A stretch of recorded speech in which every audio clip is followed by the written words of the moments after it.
Hi, everybody, and welcome back. It's Mary, the OG Woo Woo Therapist. And as usual, everything I talk about today is not intended to take the place of counseling or therapy, but to highlight some of the issues that could or need to be addressed with a licensed counselor or therapist. None of the information that I'm going to talk about should be used to self-diagnose or diagnose anybody else with a mental health disorder or any issues related to the topics that I'm going to talk about today. Only a licensed practitioner can and should do that. I want to give the additional cautionary note here. It's important to respect safety through pacing and supporting choice. That means I will move slowly.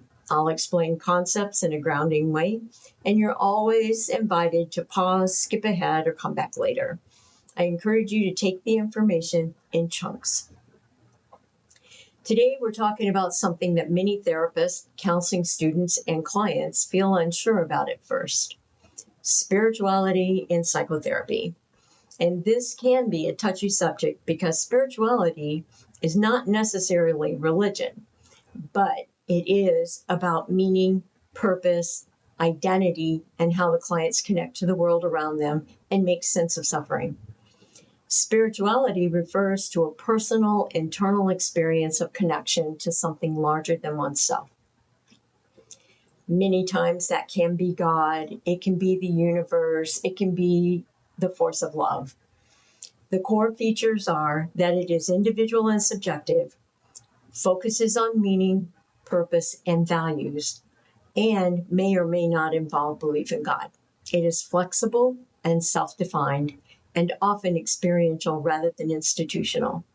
Spirituality can exist outside of religion. If you have ever sat with someone who asked, "Why did this happen to me?" or "Who am I now?" you have already encountered the spiritual dimension of therapy. The quest for meaning making and identity. When clients are healing from CPTSD trauma, there is a great deal of grief for the past they never had but wanted so badly. In trauma therapy, spirituality and religion can both become powerful healing resources, but they function differently, influence treatment in distinct ways, and require different clinical skills from therapists. In this episode, we'll walk through real clinical moments, talk about what therapists are actually thinking in those moments, and connect it all to counselor training and ethical practice. As you listen, see if you can notice three things: where spirituality naturally enters the conversation, what the therapist chooses not to do, and how meaning making becomes part of clinical work. Think of this as sitting in on a supervision session for counseling students or baby therapists who are gaining clinical hours for licensure. I am an LPC, a licensed professional counselor, supervisor in the state of Texas, and take ethical issues quite seriously when it comes to spirituality in the therapy room. Spirituality helps clients rebuild internal meaning systems when old beliefs no longer work or make sense. So what do we mean when we talk about spirituality? In counseling, spirituality is a broad idea. It might involve religion, but often it doesn't. It can be a sense of purpose, connection to others, nature, values, or simply the belief that life has meaning. I tell my clients that it is about how they connect to the world around them. What's important clinically is this: spirituality shapes how clients interpret suffering. Two people can experience the same trauma and walk away with completely different psychological outcomes, depending on the meaning they assign to it. And that meaning system is often spiritual or existential. A good example of trauma and grief is right here in North Texas, where we have a lot of tornadoes.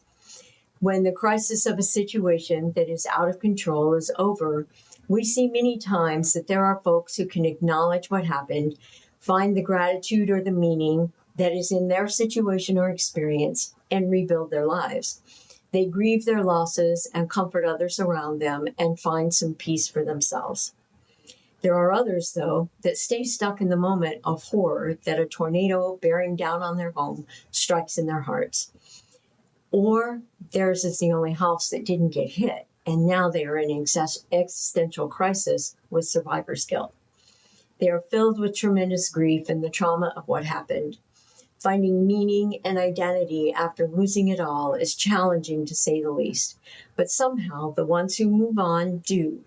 And it seems it is usually gratitude and their trust and some kind of higher power for sparing their lives that pulls them through. And the others who don't pull through, hopefully, will come to therapy. In supervision, I tell trainees that spirituality usually shows up indirectly.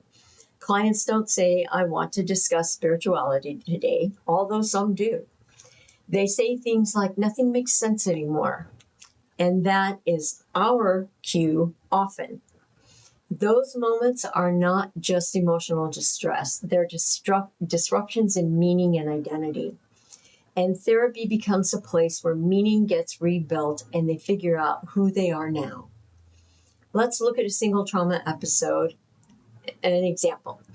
A client named Maria has survived a serious accident, and this is an example of a conversation that could take place. Maria says, "I keep thinking I should have died. There has to be a reason I'm still here." The therapist thinks that this sounds like survivor's guilt and says, "It sounds like surviving has raised some big questions. Has spirituality ever helped you understand hard experiences before?" Notice how gentle that question is. The therapist isn't introducing spirituality. They're checking whether it already matters to the client. This is an assessment move, not a suggestion. When we ask about spirituality, we're really asking, what helps you make sense of this? If a belief system creates safety or hope, it becomes clinically useful.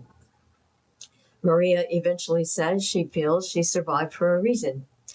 Together, they develop a grounding phrase, "I'm still here for a reason." Now, clinically, this is doing several things at once. It's cognitive restructuring, it's emotional regulation, and it's narrative repair. But to the client, it just feels calming and meaningful. And that's often how good therapy works. Complex mechanisms, simple experience. In supervision, I would ask my supervisees, would you have felt comfortable asking that question of someone? If not, what might have stopped you? Does the topic of spirituality make you uncomfortable? If so, why do you think that is?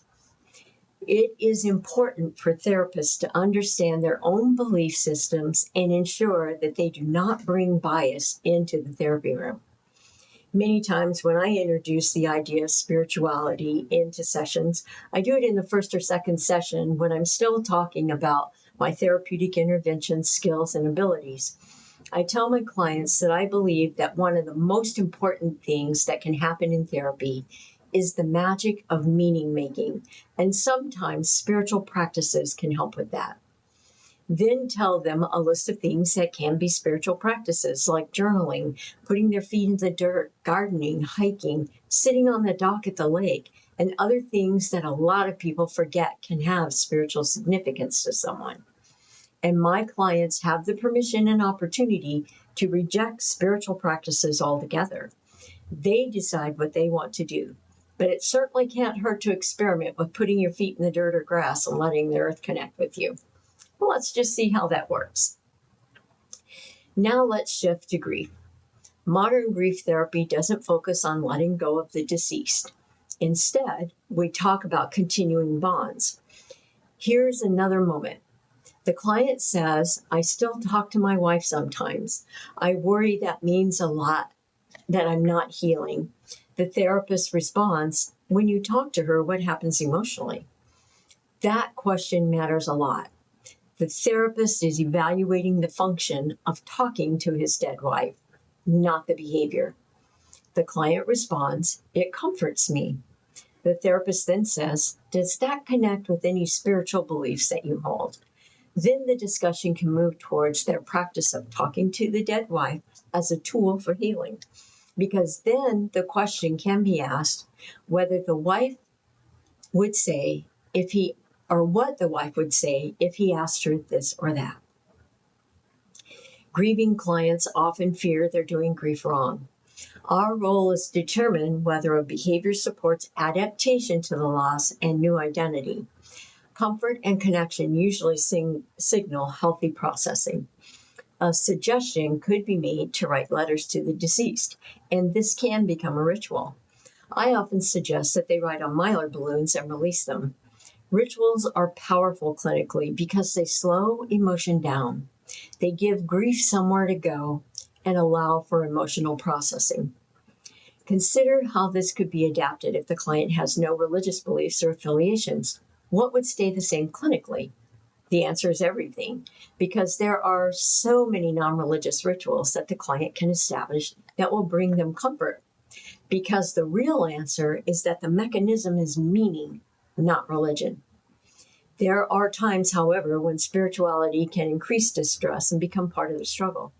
People with religious beliefs will sometimes get into comparison and legalistic interpretations of how they're supposed to be doing grief based on the teachings of the religion or advice of the religious leaders. But the thing we know as therapists is that grief and trauma are very personal. And like snowflakes, each is individual with their process in dealing with these things, and most especially with how long it takes. Trauma can damage spiritual or religious beliefs. Clients may experience loss of faith, anger at God, spiritual disconnection, and religious trauma, which I will touch on a little later in this article. This is called spiritual struggle, and research shows it is normal after trauma. Many times the client will say things like, maybe this happened because I'm being punished. And the therapist will need to clarify this by asking, is that idea connected to your beliefs? Instead of correcting or discounting the belief, the therapist explores it.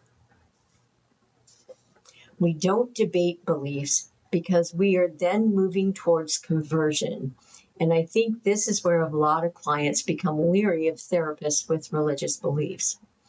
We simply ask whether their beliefs help with healing. And if they don't, then we can explore with the client what types of beliefs would help them. Often clients already have compassionate teachings within their worldview. They just don't apply them to themselves. A good question to explore with the client is, if compassion exists in your faith, how might that apply to you? That's a subtle but very powerful intervention. The therapist isn't changing spirituality, they're widening it and making it accessible. Here's the guiding principle to remember. If spirituality lives in the client's story, it belongs in therapy. If it lives only in the therapist's story, it doesn't. Ethical integration means curiosity without influence, and this requires self-awareness. Personal beliefs or lack of beliefs will shape personal comfort. Competent counselors aren't spiritually directive. They're spiritually literate, able to recognize meaning systems and work within them. I've had clients comment on many occasions that their previous therapists have had certain religious beliefs, and my clients felt as though they were not completely free to talk about their story. I have worked with people who have been sex workers and have been involved in illicit behaviors and illicit kinds of things in their life. Sometimes I think it's more because the therapist hasn't been around the block enough and they are surprised, shocked, or some other reactive way of being that is off-putting for the client. I don't think it is always because they are religious or have religious beliefs. As a therapist who has a story of my own, I'm not shocked or surprised much anymore, but I can and do become angry that anyone would hurt my clients the way that they have been hurt, which is not an imposition of any kind of spiritual belief or religious belief. Back when I first opened my private practice, I had a new female client come in for her first appointment. And the first thing she told me was that she was lesbian before she even said hello. I was surprised that that was the first thing she told me, and I asked her if that was why she was coming for therapy. She looked at me confused, and I asked her why she thought that was the most important thing to tell me before she even said hello. She told me she wanted to see my reaction because she didn't want some quote-unquote Christian therapist who was going to judge or condemn her for being lesbian when she was there to do trauma work. I was able to quiet her fears by encouraging her to give a good look around my office and tell me what she saw. In my office, I had 2 Native American hand drums, a standing drum, yoga cushions, a banner of the chakra symbols that hung on the back of my door, a deck of animal spirit cards, crystals of all types, and a big peace symbol in the middle of my wall. After she took a good look, she decided I was, quote unquote, eclectic in my beliefs enough that we could work together. In a way, I'm glad she got that out in the open in the very first session, because for her, that would have been a block for her to be able to share completely in therapy. But her opening in that first session did let us talk about spirituality right away and what her beliefs were.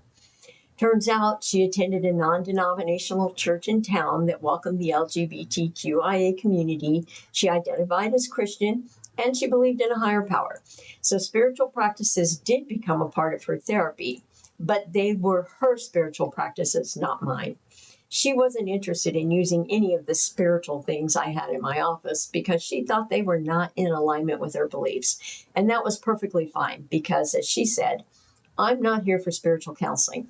And she was right. She had some big trauma work to work through. Now let's look at when spirituality or religion is the trauma, or when sacred ideas are misused in ways that harm people psychologically and emotionally. And when pain is framed as something holy. People often assume, if this hurts, maybe I'm the problem. That confusion is often the first clue that something deeper is happening. In clinical psychology, we now understand that harm connected to belief systems can affect identity, attachment, and even a person's sense of reality. Let's start with spiritual abuse. Spiritual abuse happens when spiritual ideas or perceived spiritual authority are used to manipulate or control someone. And here's what surprises many people. This doesn't require organized religion. It can happen anywhere where spirituality exists. You might see it in meditation communities, wellness or manifestation spaces, guru-student relationships, coaching environments, or even intimate relationships. The common thread isn't religion. It's power disguised as spiritual wisdom. Religious abuse looks similar emotionally, but structurally it's different.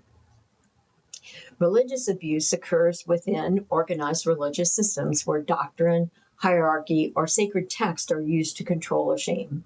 Here, authority usually comes from an institution rather than an individual personality. Examples can include fear-based teachings centered on punishment or damnation, leaders demanding unquestioned obedience, scripture used to justify harmful dynamics, discouraging autonomy or independent thinking. One of the strongest clinical markers is chronic guilt. Clients often describe feeling fundamentally flawed or sinful or evil for normal human thoughts, emotions, or developmental stages.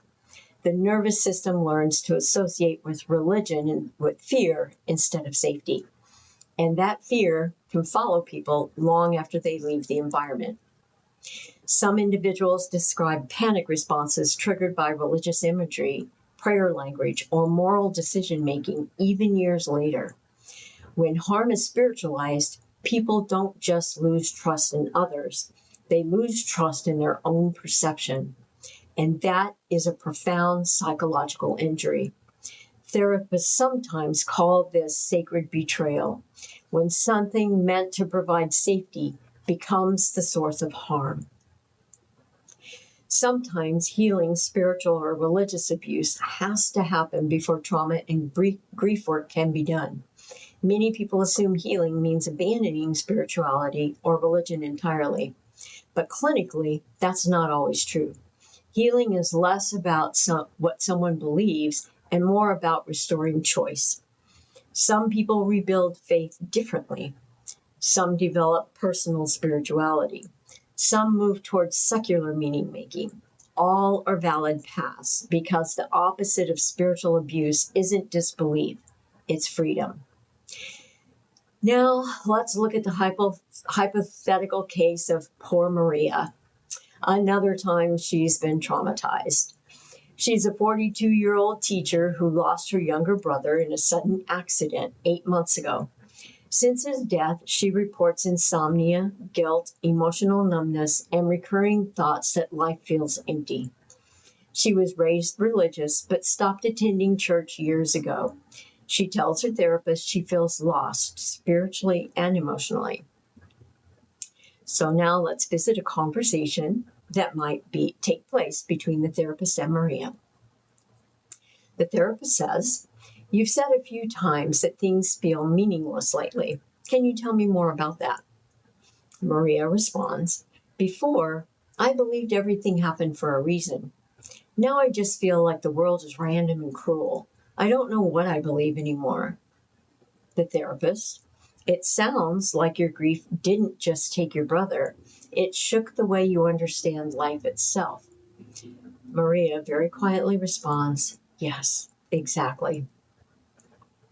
The therapist, "When people go through loss like this, it's common for spiritual beliefs, whatever they are, to change or even break for a while. Would it feel okay if we explored what gave your life meaning before all this happened?" Maria, "I guess. I used to feel connected, like my life mattered to something bigger." Therapist, "What did that connection feel like in your body or emotions?" Maria, "Peaceful, grounded, plus alone." Therapist, "Maybe we're not trying to force old beliefs back. Maybe we're just curious about reconnecting with that sense of peace and connection again, in whatever form feels true now." Maria says, "I still talk to my brother sometimes. I don't know if that's weird." Therapist, "That's not weird at all. Many people maintain continuing bonds with loved one after loss. What happens when you talk to him?" Maria, "I feel calmer, like he's still part of me." Therapist, "That sounds like a meaningful relationship that didn't end. It just changed form." Notice what the therapist does here. They don't introduce spirituality, they follow the client's language. Maria introduces meaning, connection, and continued relationship with her brother. The therapist validates these experiences without interpreting them as literal or symbolic. In trauma and grief work, spirituality often emerges through questions of identity, purpose, or connection rather than explicit religious discussion. The therapist's role is curiosity, not direction. And the therapist, when you feel calm connection, what does it say about your relationship with him? Maria, that love didn't disappear. Therapist, that sounds important. Maria, I think maybe that's what I'm afraid of losing, not just him, but the meaning of loving someone. Therapist, so part of healing might be discovering how that love continues to exist in your life now. Maria nods, feeling emotional. Therapist, what would you be open to creating as a small ritual this week? Something personal to honor that ongoing connection. Maria, like what? The therapist, maybe writing him a letter, lighting a candle, visiting a place you shared. Not to say goodbye, but to acknowledge the relationship still matters. Maria, I think I'd like that. Over several months, Maria begins journaling, letters to her brother, and spending quiet time in nature, something they once loved together. Her grief remains, but the emptiness softens. She describes feeling connected again, not to certainty, but to meaning. Here we see spirituality expressed through ritual and meaning making. Rituals help trauma survivors regain agency and structure. They also allow grief to move instead of remaining frozen. Importantly, the therapist collaborates rather than prescribes, giving Maria the freedom to choose what would be best for her. The ritual emerges from the client's values, not the therapist's worldview. In this example, we see that the therapist helped Maria with restoring meaning after existential disruption, creating continuing bonds with loved ones, supporting self-compassion and forgiveness, and increasing tolerance for uncertainty. And for Maria, it helped with providing freedom to choose practices that regulate the nervous system, such as prayer, meditation, or reflection. Freedom is the most important aspect of healing from spiritual or religious abuse because it funds choice in healing from trauma and grief. Trauma and grief force people into life's biggest questions, and they sometimes lose sight of who they are. They become lost in their emotions and become erratic in their behavior. The good news is that therapy helps regulate emotion and behavior. But spirituality and religious faith, when appropriate, often help them rebuild meaning and find their identity again. When both are respected, healing becomes deeper than symptom reduction. It becomes healing integration. I would be interested to hear some of your comments about the incorporation of spirituality into therapy. Do you think it belongs there? Would it make you comfortable? Would it make you uncomfortable? And what would you think if your therapist was a Christian, but was able to help you explore your own beliefs and your own faith? Please leave a comment below. And if you enjoyed the content, like and subscribe.